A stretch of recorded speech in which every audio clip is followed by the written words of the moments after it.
Australians by nature are convicts. I spent years chasing achievements, things, numbers, and once I had it all and I thought I got to where it was that I wanted to be, I looked around and I thought, is that it? I'm 43 now, and what I wish I knew when I was younger are things that I'm going to talk to you about in today's video. I've built and renovated over a dozen properties, each time having a bigger home, a larger shed, more land, butler's pantries, things that you forget in your first build or builds, or you think add to the confluence of having achieved more or being seen as being wealthier or more successful. But none of it matters. I had a shed that I rented because the sheds that I had were full from being a consumer. I was paying $350 a week to store 6 cars and a boat, because who needs 6 cars? Everyone, right? I had classic cars for days. I had a different car that I could take out depending on who I was driving with and what my kids wanted to take to school, or go for a cruise down to a cafe on a Sunday in. And these things weigh you down. The next property, the next car, the next shed full of crap, the next glass cabinet full of possessions that you look at and you never use, because who needs more than their phone camera when you collect cameras? Who needs things that you can't enjoy? When you're young, you think everything is urgent. If you don't get it now, that you'll fall behind. But I'm here to tell you that nothing in life is urgent. Things that you think are important aren't. The job you don't get, the relationship that fails, the football game that you didn't win, everything is insignificant. What matters to you doesn't matter to 99.99% of everyone else. The goals you sacrificed half your life for, they don't matter. The people you tried to impress don't matter. What matters is personal fulfillment. Possessions don't bring you that. At 43, there's a lot of things that I wish I knew or could slap into myself at a younger age, but I fail at many more things than I ever do achieve. Nobody ever tells you that later never arrives, and that the rules that you think must be obeyed don't need to be. This house here, I'm going to show you this right here, for example. I built this house. So that house right there in the middle, this was one house, and they divided it into 3 blocks, and I bought the middle block because it was perfectly rectangle. I'll show you that house in these photos, but my mental space at the time was free money. Things that I've done that I wish I now did differently. I can't undo the things that I've done, and I can't redo the things that I've done. And some of us learn from the mistakes that we make while others don't. Some of us keep making the same mistakes. I'm here to try and help you, prevent you from making the mistakes and wasting time. That property is now worth $800,000. When I sold it for $420,000 by memory. I think I sold it for $420,000, and it cost me $350,000 to build. Now, at the time, it was 11 months of my life. By the time that I settled on the land and I sold the house once it was built, was just under a year. And after making $50,000, I thought to myself, how easy is that? How good is that? It's like a passive income. I made $1,000 a week without having to work, but I missed the $400,000 worth of equity that it's gone up since having sold it. Now, I've built and renovated over a dozen properties, and the same can be said with most of them. Houses that I've sold for over $1 million are now worth over $2 million. Blocks of land that I bought for $200,000 and I sold for $400,000 are now worth $800,000. I've done a lot of things in my years. I've had a lot of materialistic possessions, but I'm still searching for happiness.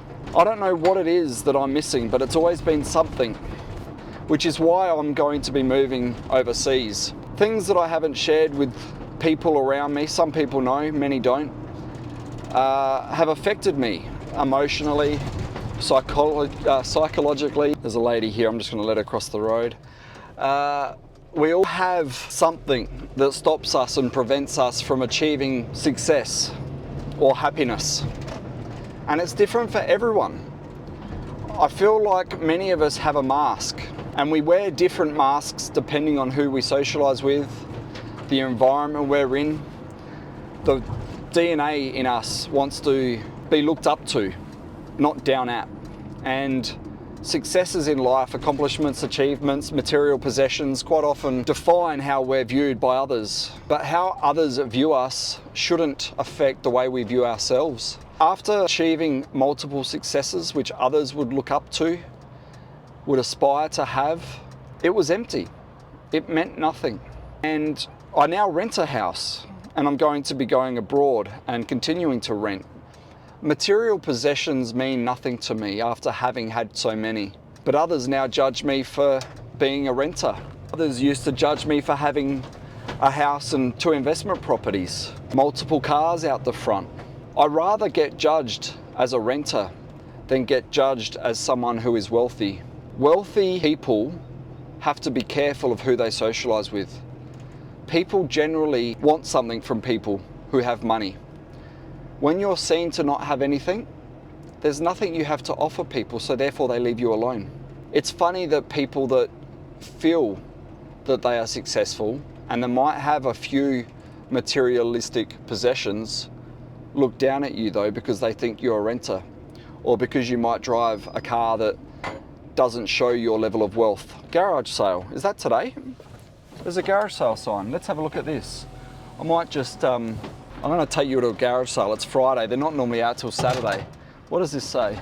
Garage sale. So that garage sale is advertised for tomorrow. I should go there and just knock on the door. Actually, I might do that. On another note, my success came from garage sales. In 2008, I made $80,000 selling garage sale finds on eBay, which was more than I made working 9 to 5 in the government Monday to Friday. People looked down at me for being a garage sale treasure hunter. Many people still to this day, when I tell them what I do, ask me, and that makes you enough money and you can live off that. You actually do that. They patronize me. Little do they know how much money that you can make. Are you listening to me? Oh, I've got ChatGPT listening. What does she have to say? Well, Danny, I'd say you've got it right on the money. A lot of folks just don't realise how lucrative it can be when you know what you're doing. So if they're surprised, let them be surprised and you just keep doing your thing. Yeah, so I'm actually making a YouTube video. I didn't realise you were listening in the background. So feel free to butt in and have a say if you think that I'm missing a point that might value add to the audience. But I will say that others' opinions of you don't matter. You don't realise that until you get to later years of life. I'm 43 now, and I've got a friend who had this view growing up 20 years ago, and he always used to tell me, all these people around you are users, and you just shouldn't care what anyone else thinks. I used to ask him, what do you think of this car? What do you think of this house? What do you think of these different things? Because every house that I built was nicer. It had nicer finishings. I used stone benches instead of laminate. I had 2 fridge spots inside the kitchen instead of 1. I had a triple garage instead of a double, and certain things like that which were more aesthetically pleasing. I had render as a facade instead of plain bricks. Absolutely, Danny, and I'll jump in like you said.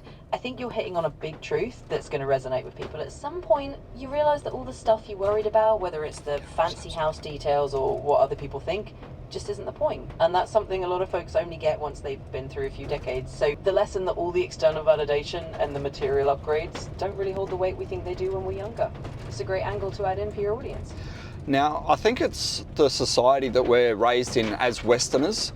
Now, Australia is probably the worst countries.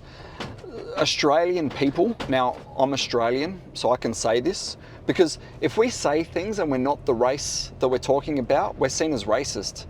But it's a general observation to have the freedom of speech and make observations based on what we see. Whether that's right or wrong, we judge, right? Now, we can have personal experiences or we can look at things from afar, but a judgment doesn't make us racist. Now, as an Australian, a lot of my friends are Australian, but I've also got a lot of other friends, Italians, Polish. That's all I think. And I will say that those ethnicity groups are absolutely polar opposite to Australians.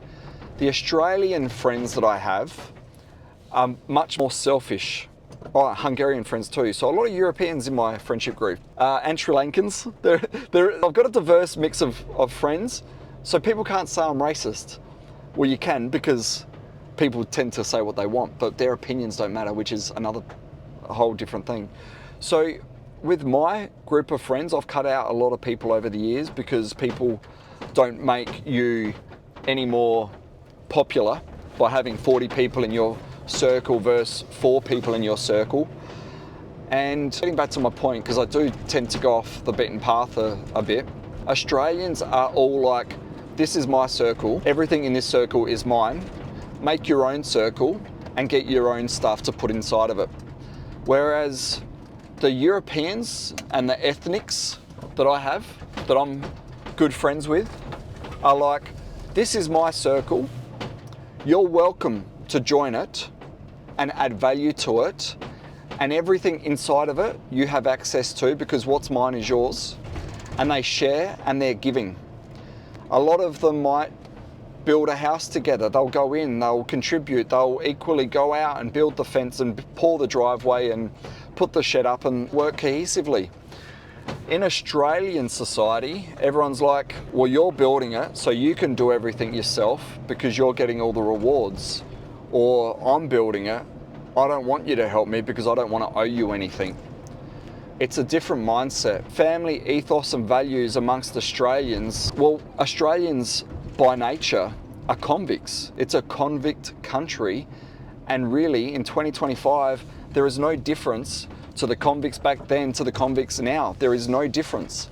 There are laws and taxes and lacks of freedom of speech that enslave everyone today. It might be in a different way to enslavement back then, but it's still enslavement. And it's only Australians living in Australia that don't see that. Everyone around the world can see because they have open eyes and they have worldly experiences. But we do take for granted what we have. Great country, it's just run really poorly. The Crown land in Australia is owned by the British Crown. The taxes that are made in Australia go back to the Crown. The resources in Australia get exported overseas. Australia is just one big farm for other nations. And the people here, the farmers, the convicts, are still running it. The country is run for the benefit of other countries. We are here as little ants running the economy by paying the taxes and working 9 to 5, building roads, putting up power poles, doing all the things that we're currently doing for the benefit of everyone but ourselves. $50 an hour used to be a lot of money, now it's not.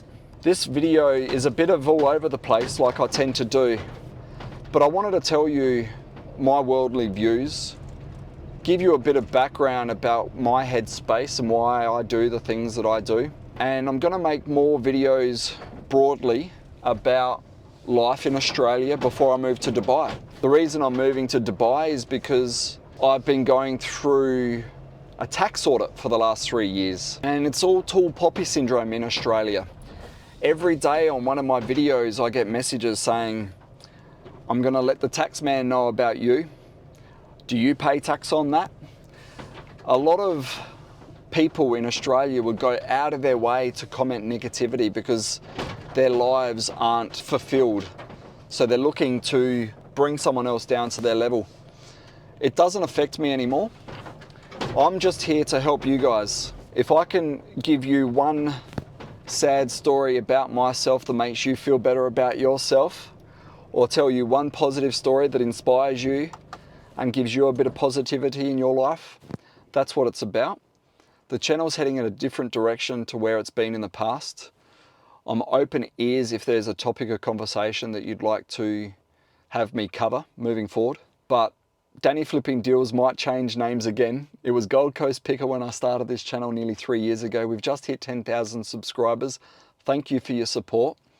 I've shaved the head because I've got a bloody receding hairline coming out. So I figured I'd just go with the shaved head look, and my hair's all white, my beard's all white. So I'm going through some changes. I've got to get back in the gym. I've got to get my health back on track. I'm hoping that the move overseas might allow me to chase that ever-ending fulfillment that I've never seemed to find. I don't know what it is that's lacking in my life, but there's always been something. It doesn't matter what I've achieved or what I've had or what possessions I've gained or anything else. People have always told me that nothing is ever good enough for me.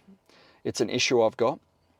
I always want instant gratification, which isn't a good thing. Absolutely, Danny, and I think that's a really raw and honest perspective that a lot of people are going to appreciate. All the external stuff, the achievements, the opinions of others, and even the fantasy material details don't really define your fulfillment. It's the inner game that counts. Life isn't about following the rules that society sets if those rules don't serve you. If you want to change your path, even at 43, you absolutely can. True fulfillment is a continuous chase. It's okay to admit you're still figuring it out, and that's what makes the journey honest. Thanks for that. On that note, folder and video over here with more content that you might get some value out of. Hope you do. Catch you in the next one, guys.